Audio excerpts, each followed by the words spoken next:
네, 안녕하세요. 할리고니안입니다. 오늘은 제가 사는 나라 단풍국 캐나다에 대해서 알아보도록 하겠습니다. 저도 캐나다에 대해서는 인간과 자연이 공존하는 나라 또는 사람들이 이민 가고 싶어하는 나라 정도로 알고 있는데요. 이번 영상을 계기로 더 알아보도록 하겠습니다. 우선 캐나다라는 명칭은 세인트 로렌스 이로쿼이 부족의 단어 카나타에서 유래하였으며 정착이라는 뜻이라고 합니다. 위치는 미국의 위쪽에 위치하고 면적으로는 러시아 다음으로 큰 나라입니다. 가끔 캐나다가 얼마나 큰 나라인지 잠시 깜빡하는 경우가 있는데요. 캐나다의 몇몇 국립공원은 한 국가의 영토보다도 크다고 합니다.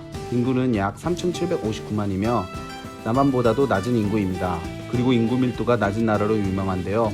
남한보다 낮은 인구가 중국보다 큰 면적의 나라에 있다니 대충 상상이 갑니다. 물론 북쪽으로 갈수록 사람이 살진 않지만요. 10개의 주와 3개의 준주로 구성되어 있으며 수도의 이름은 오타와, 이는 정치적인 수도고 최대의 도시는 토론토, 이는 경제적인 수도입니다.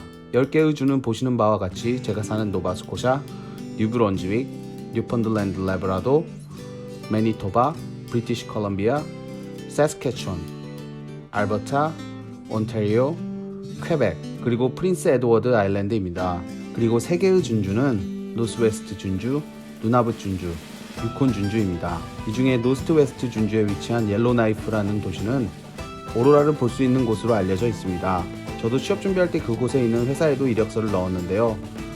물론 연락이 오진 않았지만 가끔 그곳의 기온을 확인해 보면 정말 연락이 안 온 걸 다행으로 생각하고 있습니다. 겨울 평균 기온 마이너스 35도에서 마이너스 45도 정도더라고요. 다음으로 캐나다의 역사에 대해서 간단히 알아보면 16세기 프랑스와 영국에서 캐나다 동부 해안을 탐험한 것으로 시작. 그들은 기존에 캐나다에 거주하던 원주민들과 공동체를 형성하며 잘 지냈는데요.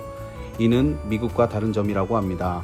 식민지 시대에 영국과 프랑스가 북아메리카의 지배를 둘러싸고 전쟁을 했지만 7년 전쟁으로 인해 영국의 통치가 확립되었습니다. 캐나다는 미국과 마찬가지로 영국의 식민지로부터 발전했지만 평화적으로 자치해서 독립으로 점진적인 길을 걸어왔습니다. 다음 캐나다 기후에 대해서 알아보도록 하겠습니다. 모두들 캐나다가 겨울에 엄청 추운 나라라고 생각하는데요. 맞습니다. 겨울이 길고 눈이 한 번 오면 엄청 오거든요. 하지만 눈이 많이 오는 만큼 눈도 엄청 빠르게 잘 치웁니다. 눈이 많이 오는 지역일수록 눈 치우는 속도가 빠릅니다. 익숙해져서 그런 걸까요? 저는 토론토에서 2년 반 그리고 할리팩스에서 2년째 거주하고 있는데요. 제 개인적인 견해로는 한국의 사만사원까진 아니지만 몇몇 특정한 날이 엄청 추워요. 진짜 그야말로 칼바람에 얼굴이 애리다고 할까요? 그러나 겨울 내내 그런 건 아니고 가끔 그렇습니다. 서쪽은 캐나다에서 따뜻한 지역으로 손꼽히고 있습니다. 겨울에 눈이 많이 오지 않고 따뜻해 여러 이민자들에게 인기 있는 지역이기도 합니다. 다음은 캐나다 음식에 대해서 알아보도록 하겠습니다. 캐나다 하면 가장 먼저 떠오르는 그것, 바로 메이플 시럽인데요. 전 세계의 70%의 메이플 시럽이 캐나다에서 나오는 만큼 시그니처 음식이기도 합니다. 여기서는 주로 팬케이크에 뿌려 먹는데요. 팬케이크 외에도 각종 빵, 그리고 심지어 베이컨에도 뿌려 먹기도 합니다.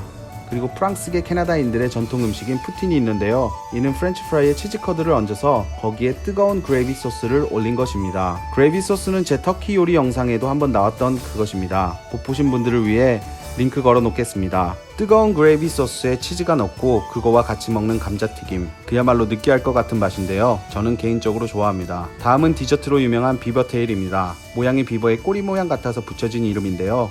밀가루 빵에 누텔라나 메이플 시럽, 시나몬 가루와 여러가지 토핑을 얹어서 먹는 디저트입니다. 벌써 느껴지듯이 엄청 단 음식입니다. 마지막으로 캐나다의 술 문화입니다.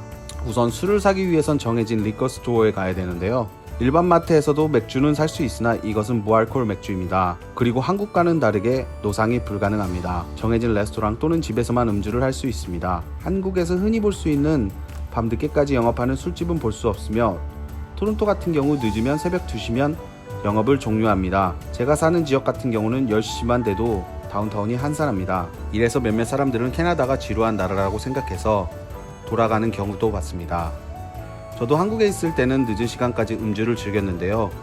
이곳에서 생활하다 보니 이곳에 적응해서 이제는 이곳이 더 좋습니다. 이렇게 오늘은 캐나다에 대해서 알아봤는데요.